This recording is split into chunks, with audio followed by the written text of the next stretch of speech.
In today's video, I'm going to be showing you a solution for wiring your 12-volt dash camera to your Ford trucks. This one is a Ford F450, but this is going to be very similar for the previous generation 22s through the 2017s, but it's really going to be similar to the F150s, the latest generation. I can't remember the exact years, but pretty much all your aluminum trucks are going to be somewhat similar, and then the later model ones.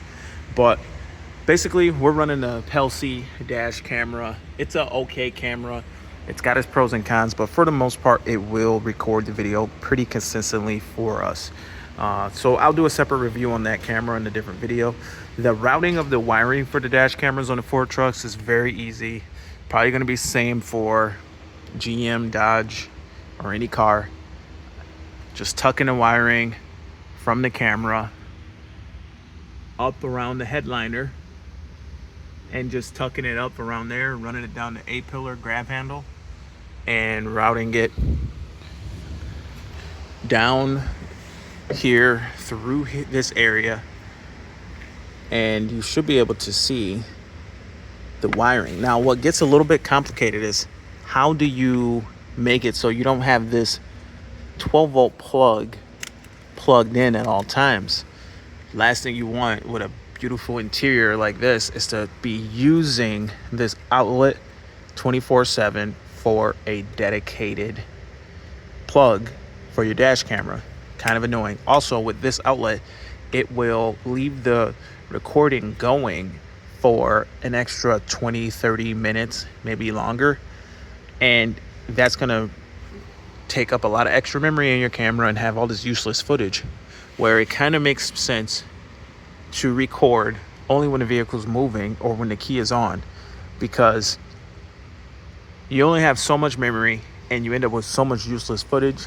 And if your vehicle's going to be parked, then a security camera like at the residence will be better. So what we're doing is we're actually installing an Amazon, cheap little Amazon 12-volt outlet behind the glove box here. There's actually a little stud left over. I didn't have a fastener, so I just wrapped a zip tie around that to keep it from falling off of there. But ideally, what I'm gonna do is I'm gonna get some more fasteners like this size, and that will allow me to have those on hand so that I can secure these when installing them in the future. But when you look here at the wiring, you can see how clean some of this is. This is a ground wire. It's just grounding through this fastener right here, and that is providing ground for our 12-volt outlet. There's an extra one if I needed to run something else, and there's a lot of different things you could do with this. But yeah, that being plugged in, whenever we turn on the key, we end up having key on power. So when you look at the positive side, this ignition circuit actually comes from the battery, and that wires all the way underneath through our pass-through wires, and it goes to this cigarette lighter style plug. When you look at the fusing here, you can see I don't know if I'll be able to pull this fuse cover off with one hand. 1 second.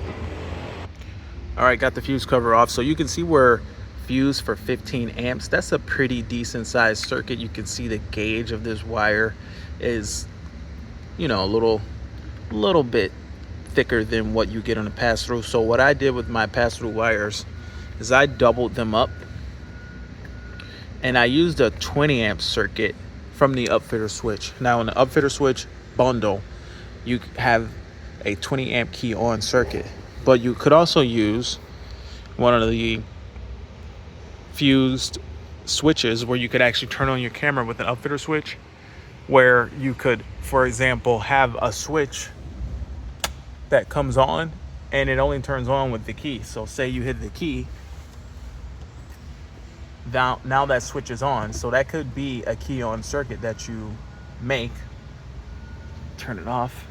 But when the key turns on, you can see our camera fires up as well. But our camera's not on the upfitter switch.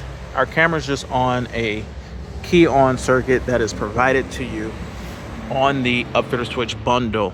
So when you pull that upfitter switch bundle apart, you have a constant 12 circuit and a key on 12 circuit.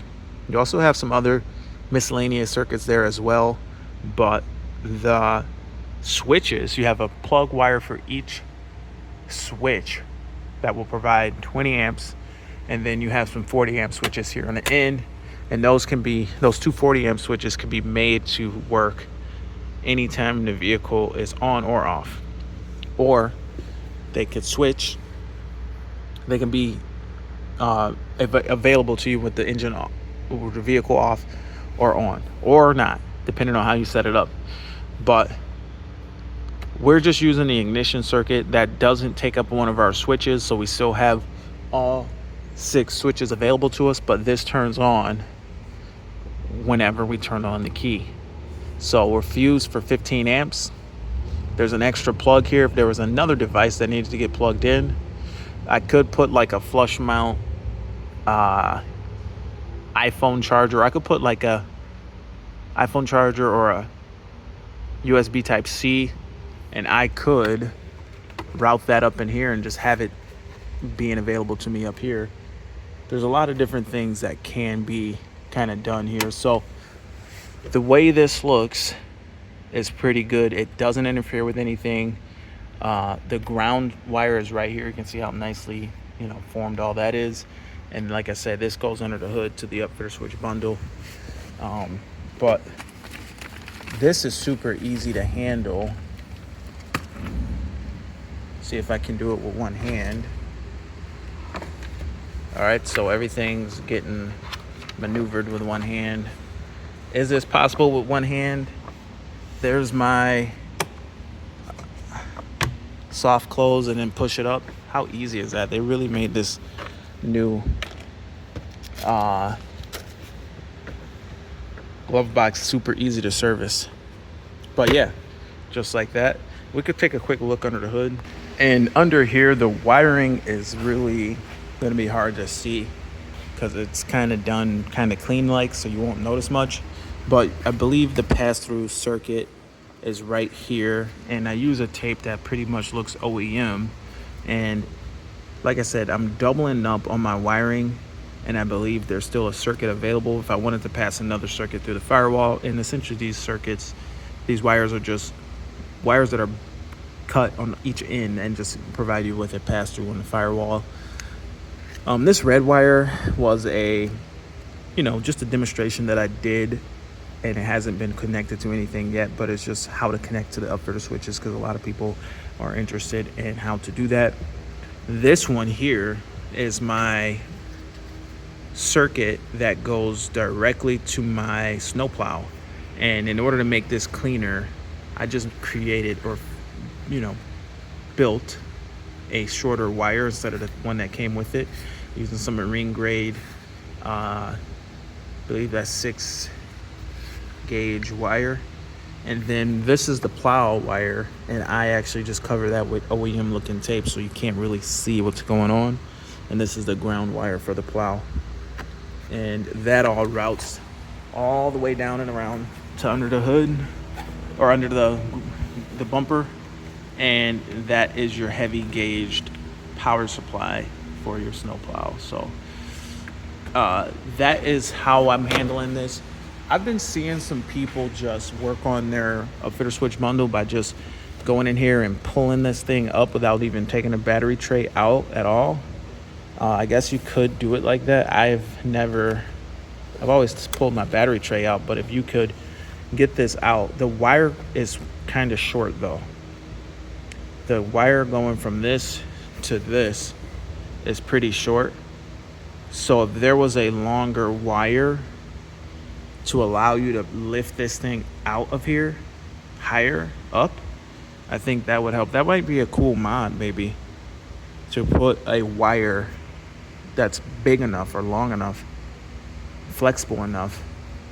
It'd have to be thicker than this because it's heavy gauge, but long enough to allow you to have some working room in order to really do what you need to do. You could pull this up if you look under here, and you can see that there's some stuff going on, you could take this off and you could remove that wire to give you more working room, so you're not fighting it. But that wire like wraps around up under these other wires, so you could remove like 1, 2, 3 and like take a couple of these off and then get some more working room. But it always seemed like it wouldn't be enough working room to just rip at it. And you'd be able to do it probably, but it'd be really awkward and the connections wouldn't be as clean. I'm thinking, maybe I'm wrong, but just an example of how we wire our upfitter switches. Like this is all taped up to be really slick, but yeah, it like wraps around and goes down and it just looks OEM. Can't really tell what's going on there. So anyway, my name is Sean. This is DS Trucks. See you in the next video. Over and out.